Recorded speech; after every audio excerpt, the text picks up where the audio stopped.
Hey everybody, it's GombletX and welcome back to some more Magic Arena, and today I'll be playing another premiere draft of The Lord of the Rings Tales of Middle-earth. Without further ado, let's get into the draft. Got a Delighted Halfling here, which is a really nice mana dork for any green deck. Ramps you up super quickly, because it gives you colorless no matter what, and a mana of any color for legends. So that's a solid way to go. There's also some really good red cards, particularly Foray of Orcs. All of the Amass cards in the format play really well. And this is kind of like a creature and a removal spell all in one, a really good 2-for-1. So the Foray is pretty absurd. The Book of Miserable is also a really good finisher in really aggressive red decks. You're going to get a 3/3 for 3 mana, and you're going to give your whole board +1/+0 and menace till end of turn, making it really hard for your opponent to block if you have a wide board. So really strong aggro card, really strong red card in general, and a super solid green rare. Any of these three would be super reasonable picks here. I'm going to go for the Foray of Orcs, though. I think that the Amass decks are just really, really good, and Foray of Orcs is one of the premier cards for those archetypes. Pack 1, pick 2, we could take a Gimli, go with our Foray of Orcs, and that would be pretty solid. Just a nice aggressive body, get some extra damage in there with the ability as well. Good follow-up to the Foray of Orcs. Could also head in the white direction with a Shadowfax here to try to spit out some creatures, which is pretty fun, pretty cute. Or we could take like Athelian Kingfisher as the best common, I think, in the pack. You know, I've never tried Shadowfax before. Spitting out some creatures for free can be big, and it's a 4/4 haste. Might actually try out the Shadowfax here, go for red-white. Now we have a Smite the Deathless out of red for excellent removal, competing with Eomer of the Rittermark, so the best cards in the pack are both red, so that feels great. But a 5/4 haste, spit out a 1/1 pretty much every turn, because 5 power is likely to be the highest power creature on board. And Smite the Deathless, just super efficient removal. Both of these are incredible. I feel like we're probably supposed to take Smite, because you're just going to get less opportunities to take the excellent cheap removal, whereas there are other great like 5-drop creatures like Shadowfax themselves. I think I go for Smite here. Maybe Eomer. It's really close. It's really close. Eomer is kind of ridiculous. I mean, 5 power haste, yeah. I'll go for the Eomer here. But I don't love passing up on a great red burn spell, because it's also just like a signal for other people to maybe hop into red. One of the reasons is we do already have one good like red burn spell with the Foray of Orcs, so maybe we can pass up on that. Got a Rohirrim Lancer here, which is a solid cheap card. If I don't want to get completely married to red-white, we could go for Grond the Gatebreaker, which is really good in red-black if you have a lot of ways to amass an army. Make sure that you always control an army, so you can always have this just be a 5/5 trample for 4. Really good deal in the black-red deck. We could take like Protector of Gondor, which is really good for red-white humans, so Lancer or Protector for red-white humans, or Grond for the potential black-red. I think I'm going to speculate in that direction and take Grond. I've been pretty happy with the card. Alright, I don't love these white cards. I think Took Reaper's okay. Soldier the Grey Host is pretty mediocre. Torment of Golem, though, is a really, really nice discard spell because it amasses 2 as you do it, so it's like a creature and a discard spell all in one. It's also really good with the armies archetype, which is kind of where we're going with a Foray of Orcs, and a Grond if we go in the black direction, so Torment of Golem would fit really well into our black-red deck, and neither of these white cards would be great for the red-white deck, so I'll take the Torment here. Not going to take a second Grond. I think one Grond is kind of where you want to be. Definitely never want to get got by the legend rule. Pack 1, pick 6. An Easterling Vanguard is an incredible 2-mana card for the black Amass decks, be it black-red or black-white. Or black-blue even. Black-white likes to sacrifice a lot of creatures. Black-red is like just Orc Army. Black-blue is also Orc Army focused. So Vanguard just fits into like every black deck super well, but particularly this kind of one. Pretty happy to take the Vanguard here, but the Uruk-hai Berserker, the Improvised Club, the Rohirrim Lancer, these are all also fine cards. Alright, pack 1, pick 7. We've got a Westfold Rider for red-white humans aggro.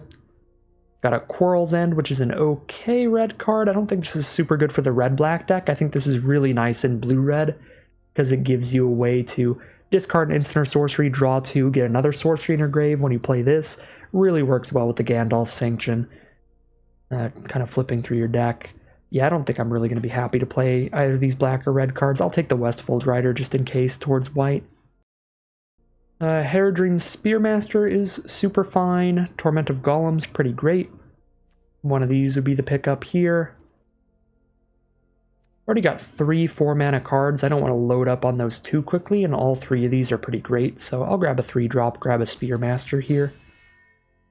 Now we can take a Rohirrim Lancer pretty easily.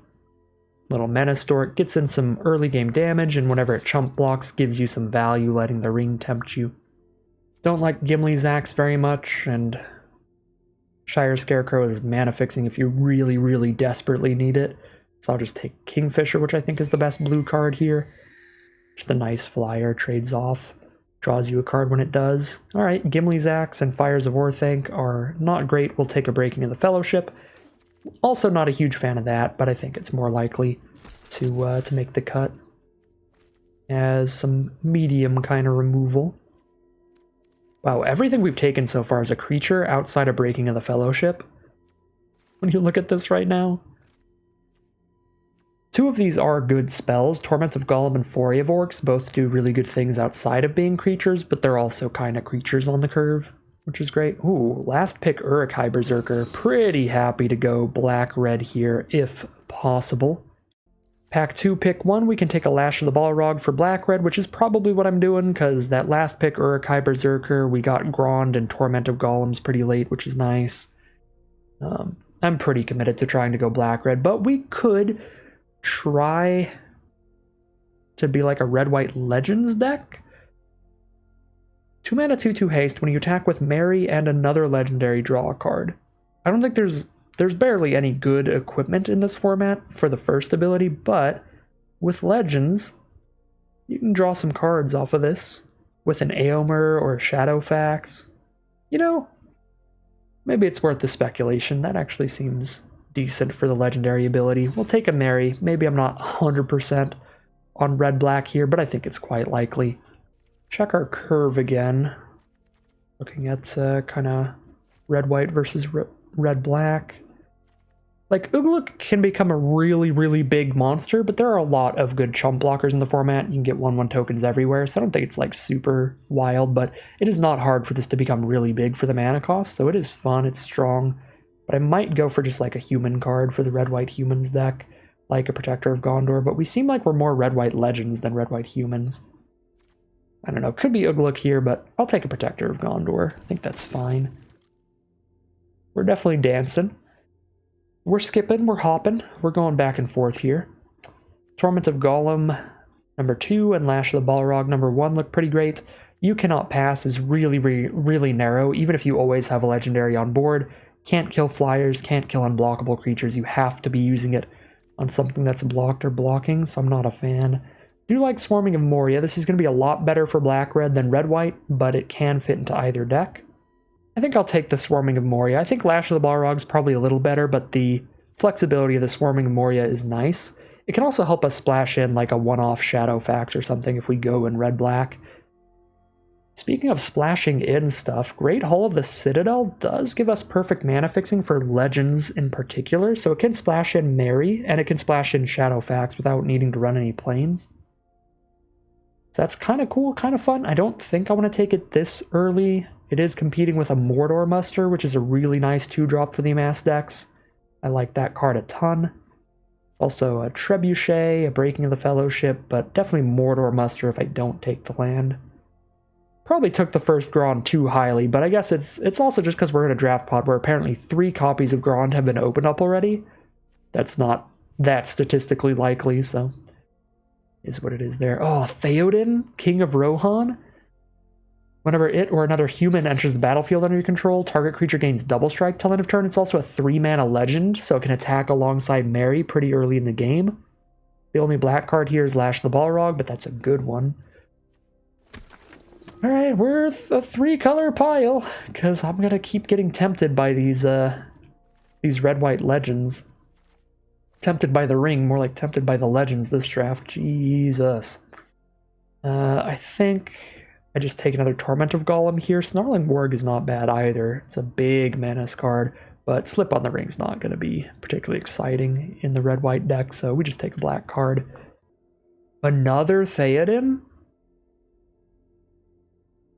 I'm not going to play a third copy of Torment of Golems. This is a free speculative pick, but that's wild. Troll of Khazad-dûm is actually a pretty good finisher for like red-black, but I'm going to take a Westfold Rider now. Because double Theoden has me real tempted to go for red-white humans. Rohirrim Lancer's another cheap human. 1, 2, 3, 4, 5, 6 black cards. 1, 2, 3, 4, 5, 6, 7 white cards. I guess we're red-white humans. Probably where it's at here. Need to find some good non-creatures, I think.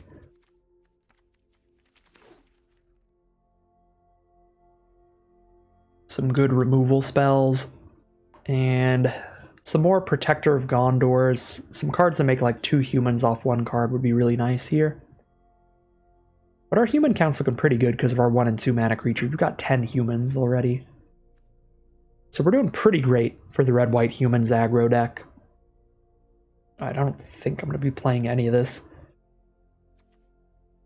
Maybe you cannot pass if I'm super low on removal.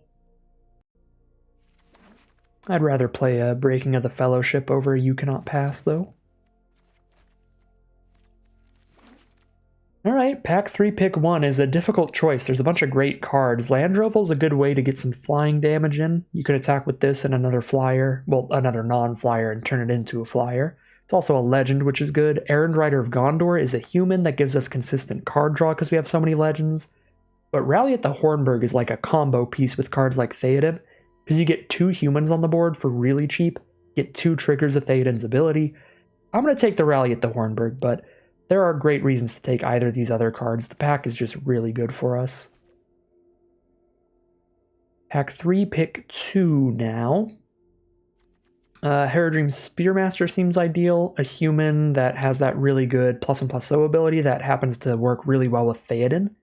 Because you can play this, have Theoden give something double strike, and then have this give the double striker +1/+0, which is kind of like +2/+0 on a double striker. I think Spearmaster looks pretty good for this deck. Another Rally at the Hornburg is like perfect. I am taking it over a Combat Trick, which we should probably get some random like non-creature spells in here like Combat Tricks, but I'm not going to take one over Rally at the Hornburg. That just looks like the perfect card.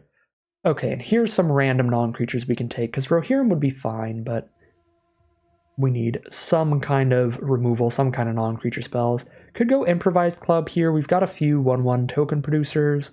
Could also take Banish from Adoris, which is really slow, but it doesn't cost you an extra, doesn't cost you one of your creatures at all. I think I like Improvised Club a little bit better, but it's super close. We've got like good token production with Éomer, Protector of Gondor, Double Rally. I'm going to take the club over the Exile spell. Pack 3, pick 5. Now we can take a Battle of Bywater, destroy all creatures with power 3 or greater. Create a food for each creature you control. So just blow up all the big creatures. That looks pretty good in this deck. Like, we have a couple creatures that die to it, but I think that's it. I think we only have, well, we have 3 creatures that are too big. 1, 2, 3. These are all 2 power less. I guess Westfold Rider dies to it as well, but that's what it is.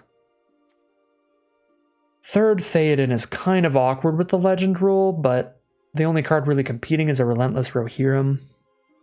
I feel like our opponents are going to try to kill Theoden when they can most of the time, to where we can get another one on the board. But I don't know, 3 Theoden might be a little too awkward. Maybe we're supposed to take the Rohirrim there. I don't love any of these creatures. I'll just take the Blade if I want some equipment with Mary, but probably won't. Does give me another non-creature option, which is important. Spearmaster or Gimli's Fury.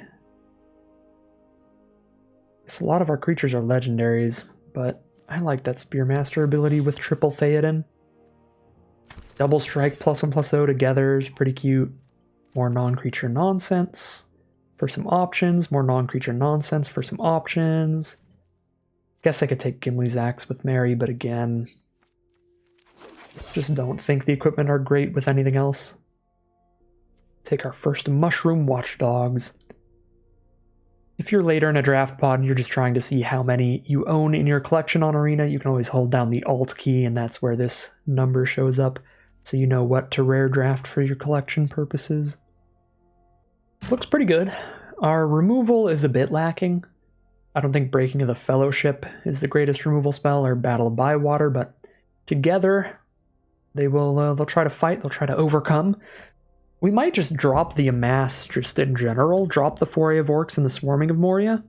That would be every Amass card in the entire deck. Foray is still okay by itself, a 4-mana 2/2 that shoots something for 2.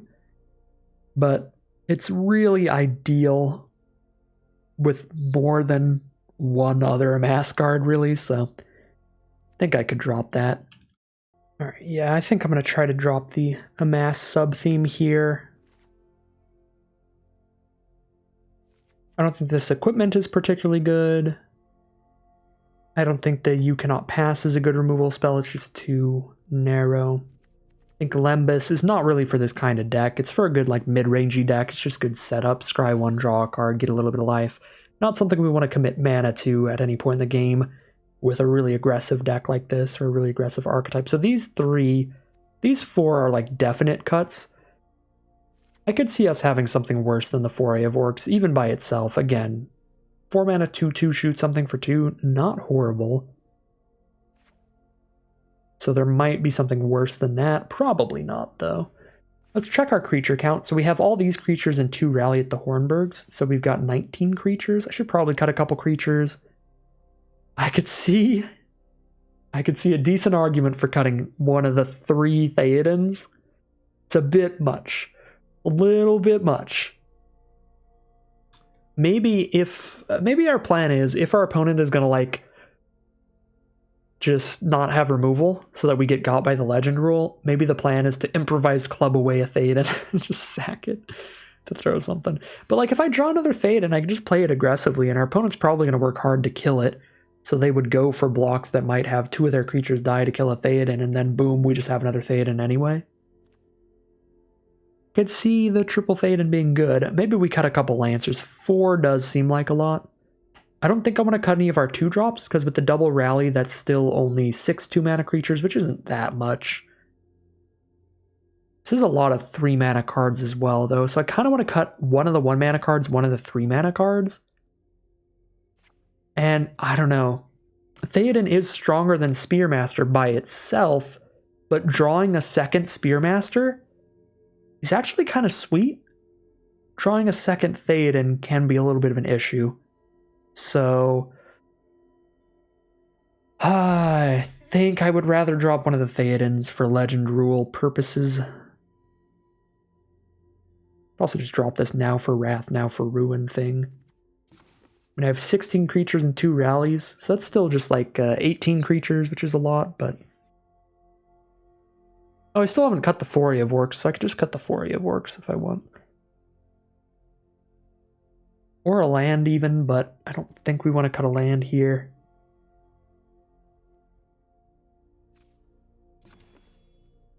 Average cost is 2.7. I don't really have any card draw or filtering, though.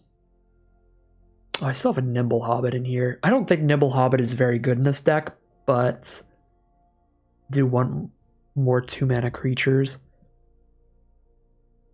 A few dirtly additions to this deck for sure, like a Nimble Hobbit, now for Wrath, now for Ruin, but overall it looks pretty strong. I'm going to drop the Foray of Orcs. We'll cut that as the only Amass card in the deck, and we will call it a deck there. Alright, here's a look at our completed deck list for today. We are a red-white humans and legends aggro deck.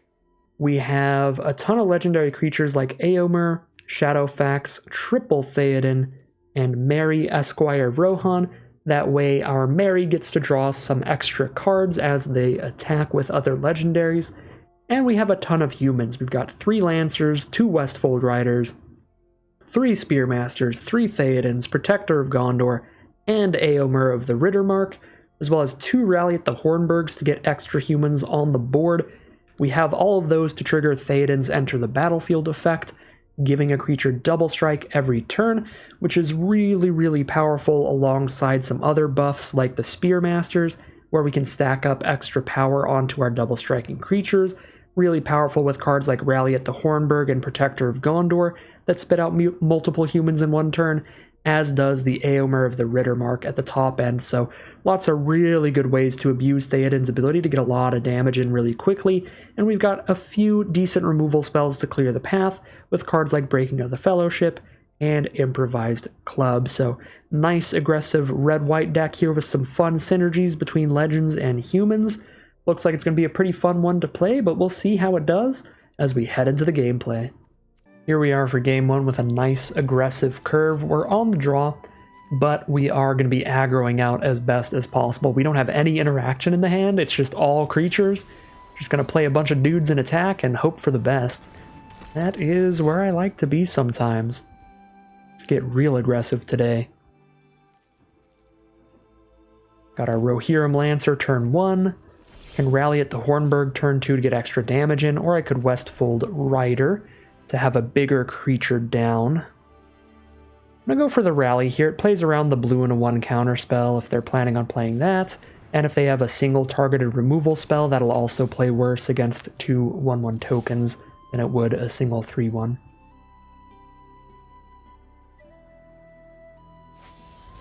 Soothing of Smeagol. Bounce the Rohirrim Lancer. Alright. So it is kind of a single targeted removal spell. They could have bounced our 2 mana 3/1 instead of our 1 mana 1/1, so that plays pretty well for us. There's a Theoden we could play, but giving a 1/1 double strike is not going to get past Galadriel. So Galadriel's a really good card draw engine. As the ring tempts them, they get to scry 3, and every time they scry, they get to put lands from the top onto the battlefield. So every time they scry into a land, it's like they're drawing an extra card straight onto the board. So Galadriel's pretty sweet. I don't think I play Theoden here. I think I play a Lancer and a Westfold Rider, and then pass, and then I play Theoden, giving the Westfold Rider double strike. Plus I'll have the mana to play Theoden and a Lancer in the same turn next turn, which is like super nasty. Yeah, that should be super good. We give two creatures double strike next turn, give double strike to the 3/1, and give double strike to the Menacer. If they still only have Galadriel on board, that'll be a great position to be attacking. And then, of course, if Theoden stays on board, then a turn 5 Eomer is going to be able to give 2 creatures double strike again. Okay, so another 3/3 means we can't really get the Lancer in by playing Theoden and the Lancer. I think I still want to be mana efficient here and dump my whole hand down. But we're basically just going to double strike the Westfold Rider.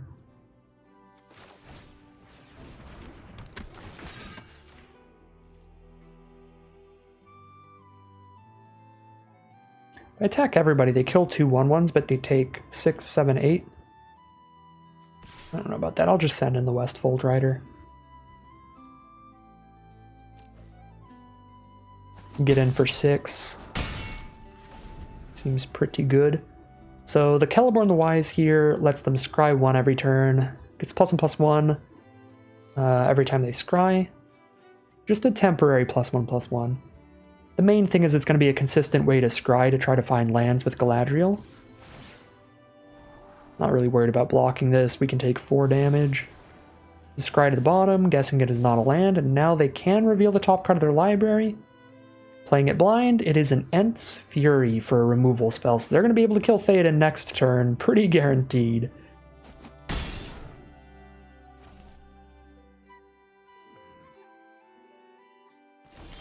Alright, and they've got 4 mana up here. Unfortunately,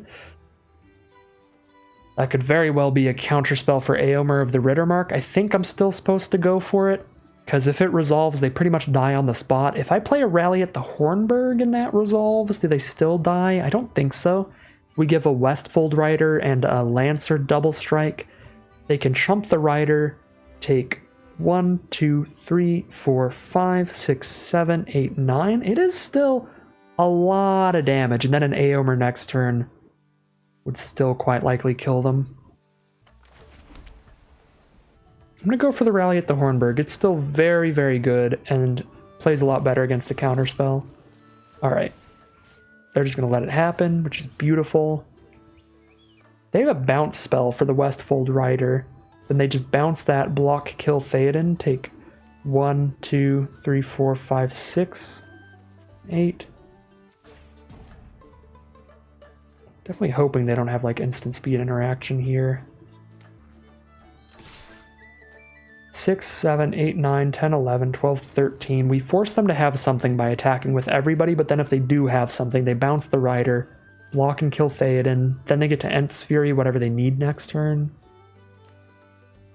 I think I'm just going to make them Ent's Fury Theoden. Let's attack with everybody but that. And this is still lethal if they don't chump block Westfold Rider. Okay, it's a Scry Dork. So they get to chump block Westfold Rider with that instead of Galadriel, and use Galadriel to kill a 1/1. Alright, cool with me. They still take a bunch of damage. Wait, did they scry to the bottom? The card was no longer revealed. I think that's just an arena visual bug. I think they kept the Ent's Fury here. Interesting, they're still going to attack with Celeborn here. That's pretty bold. I guess they want to make it a 4/4 so that when the Ent's Fury, it gets a +1/+1 counter permanently, as well as the +1/+1 till end of turn. Yeah. Pretty bold. They've got the exact 2 mana up for the counter a creature spell. Please, Lord. Okay, they don't have that. We're good. There's the GG.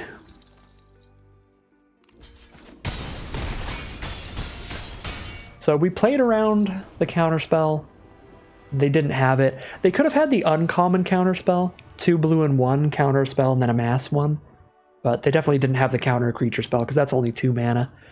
So if they had that, that would have been a pretty good turn to get close to recovering there. Close to stabilizing. But we do get pretty lucky there. Really nice aggressive curve. A little bit of a slower start for our opponent. Nothing till turn 3 for them. The aggressive humans are going to find the victory. We are 1-0 as we head into game 2 here. A pretty sweet draft. All right, I don't like the Nibble Hobbit on curve, but like the rest of the hand, we got to draw some white sources. I'm going to be honest with you, I didn't even see that I didn't have a Plains. Partially blind, but it is okay. We have 8 white sources in the deck. We can get there. See? Never didn't have it. We are all good. We're not going to be playing Battle of Bywater until very late in the game anyway, so we only needed 1 white source. Lucked out of my my horse blinders there. Lucked out of the sketchy keep. Please do not kill Theoden. I would appreciate it. I would appreciate it greatly, because then I can rally next turn and get big double strike damage.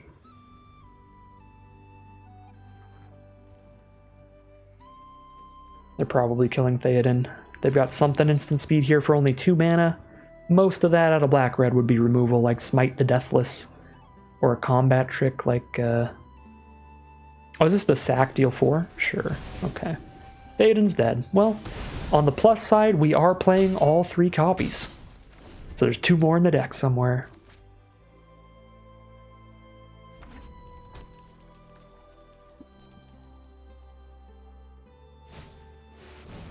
Grishnak, they're going to borrow a creature and poke us for 1. That is fine. Ouchie. There's the second white source. There's nothing to kill with the Battle of Bywater yet, but in the future that'll be good. And I don't really have any attacks now.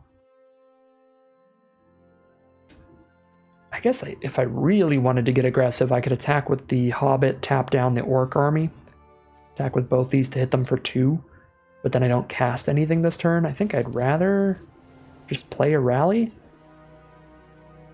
I guess the other thing that's nice about rally is if I top deck another human, then I can play that and then the rally and give everything haste. So it might not be the worst play in the world to just poke for 2 and hold on to the rally. I think I'm still just going to get out of the way, though. In case I hit a 5-drop like Aomer or something, I would much rather have played this a turn before. Actually play Rohirrim Lancer.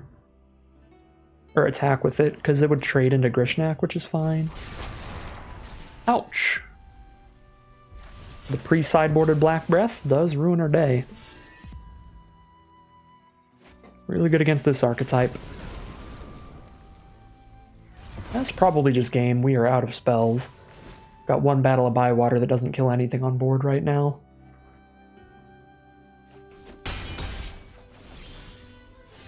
The like 1-for-3 board wipe coming in hot. And now we are flooding out.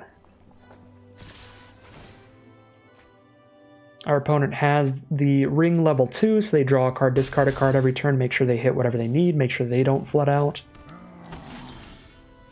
Shadowfax with no other creatures in hand is pretty bad. Just a 4/4. I guess I can play it as a blocker here, but it doesn't block the Ring Bearer. I think I'm just going to poke them for 4.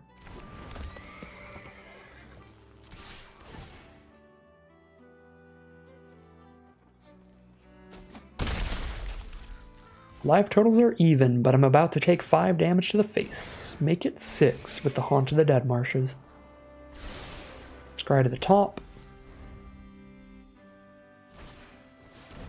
Rally at the Hornburg. Wow, this is a terrible matchup for Battle of Bywater. Good grief.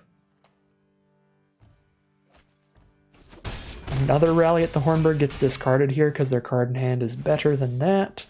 And another land. Alright, well, our draws lined up pretty horribly there.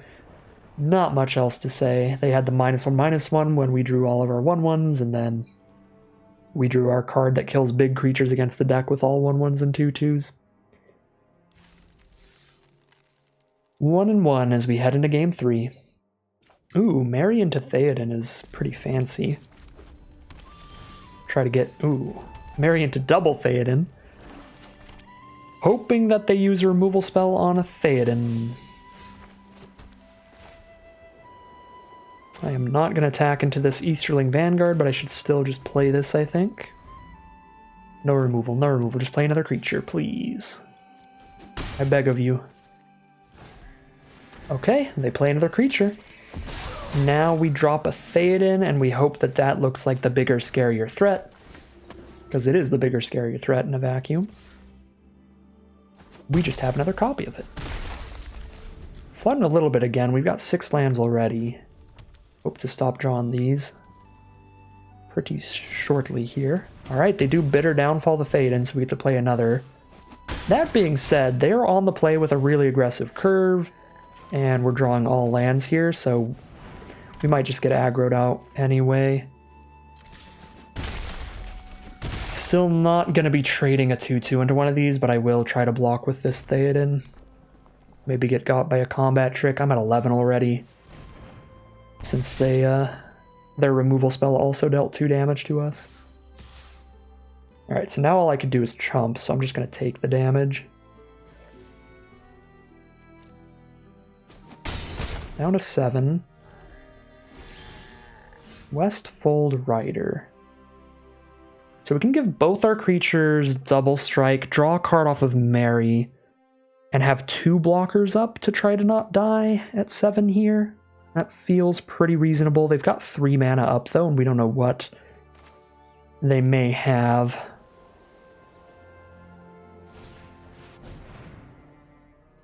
We could very well just die next turn. This has been a pretty absurd curve from our opponent. This is a really absurd curve from us as well, but we're on the draw instead of on the play, so our opponent is going to be at the natural advantage life total-wise here.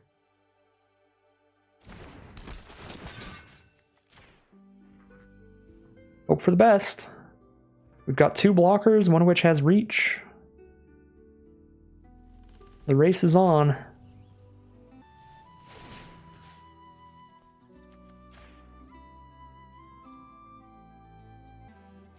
And our opponent really clearly has something, but don't really have another line I can go for here. Oh my god, Improvised Club. If I don't just die next turn, Improvised Club is a really good draw. To help us find lethal out of nowhere, all we have to do is get them down to 4 life now. They are so likely to kill me this turn if they chose to take all that and go to 1. Let's see what they have. See if there was anything I could do about it. I mean, I guess I could have just sat here and never attacked. Claim the Precious. They need another removal spell and a way to buff a creature to kill us immediately. So far we're taking 3. Oh, they have their own improvised club for 4 damage here. Yep. Alright, is what it is. We couldn't have played that out any better, because with Claim the Precious and improvised club in hand there, if I just sit there and don't attack, they still take over the game there and grind it out. We wouldn't have drawn an extra card there, and then... So we'd just be on double planes in hand with our 4 creatures. They just clear out our reach creature, chip away with the Kerbane, still have more removal with improvised club. Yeah, they had that on lock there, either play we went for. Well, that was, yeah, really good hand for our opponent. Super close game, 1-0. I think literal coin flip game there where whoever was on the play was quite likely to out-aggro the other player.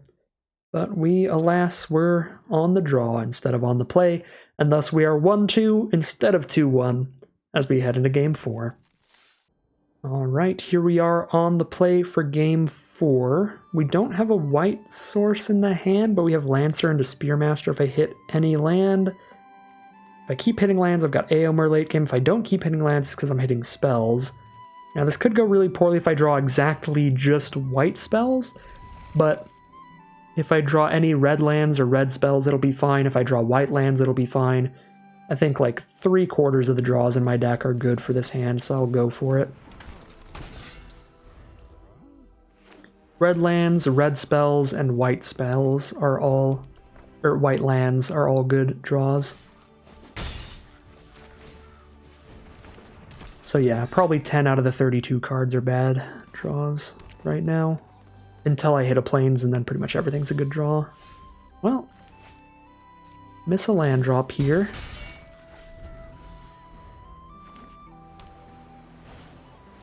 Chance met elves, we can still chip in. Draw a white spell. That is quite bad.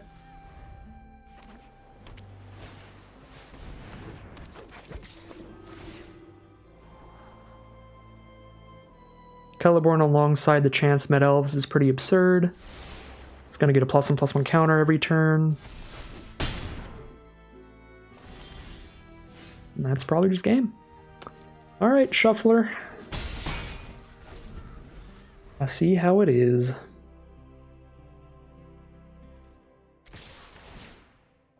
Any land drop and Spearmasters are jamming in now. We got 2 copies of them as well. Also would have had enough power to block Chance Met Elves. Wow, that's a really sad way to end it there.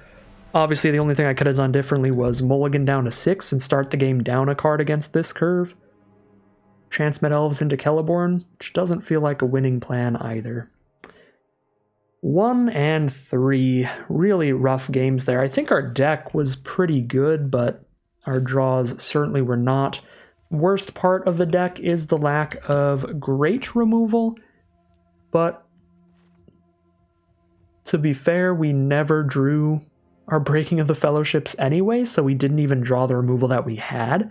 Like, I would say the best thing that could have happened here is maybe we would be able to cut a Now for Wrath, Now for Ruin, a couple Breaking the Fellowships, and run a couple of those 2 mana, 3 damage, and exile removal spells instead. That would have made the deck better, but with how we drew, we wouldn't have drawn any of them anyway, because we didn't draw the Breaking of the Fellowship in the first place. I guess drawing the 2 mana, 3 damage burn spell instead of Now for Wrath, Now for Ruin would have legitimately impacted that last game. We had the Now for Wrath, Now for Ruin in hand, I think. But yeah, really bad draws. I think all we really could have done was mulligan aggressively, and there's obviously no telling there if we could even won any of those games, because all of our opponents had really, really good decks with really good curves. At least just a couple of good cards working together really quickly in the early game in all of those. So we would have had to have mulliganed into some very good hands to have changed those games from losses into wins. So Honestly, we can't say for sure either way, but it doesn't feel particularly likely that there was anything we could do to turn those losses into wins. So kind of a bummer of a run, but I think the deck was solid overall. I'm not unhappy with how I drafted. If there was anything I'd do differently, I'd probably cut this Now for Wrath, Now for Ruin for another just Rohirrim Lancer or something. Outside of that, though, I still think Battle of Bywater is a solid card in certain matchups. Just the only time we drew it was in a horrible matchup for it, which just happens sometimes with cards. But I think Now for Wrath, Now for Ruin, most matchups wasn't going to work out super well. So maybe change the deck just a little bit, but for the most part, I think the idea was solid. The double strike with the Spearmasters is sweet, the rallies with the Theoden, the Aomer at the top end. Shadowfax didn't play particularly great either, but it's a good curve. We have good synergies. Just it did not come together. Certainly happens. Worst run so far in Lord of the Rings Tales of Middle-earth, and it feels very highly due to variance, so massive bummer today, but it is what it is. 1-3. We'll drop down from Mythic like 200 to 717, because that's just how it is playing in the Mythic ranks. We are 1-3 to end off today's draft, but that is going to end today's video. As always, I'd like to thank my patrons very much for supporting the channel, as well as you for watching. If you enjoyed this video and would like to see more like it, you can always like, comment, and subscribe to tell the YouTube algorithm to send you some more of these videos in your recommended feed. If you'd like to catch me live, you can check out the Twitch channel in the link in the description below. And if you'd like to support the channel directly, you can check out the Patreon link in the description below. Other than that, as always, thank you very much for watching, and I'll see you again soon for some more Magic Arena.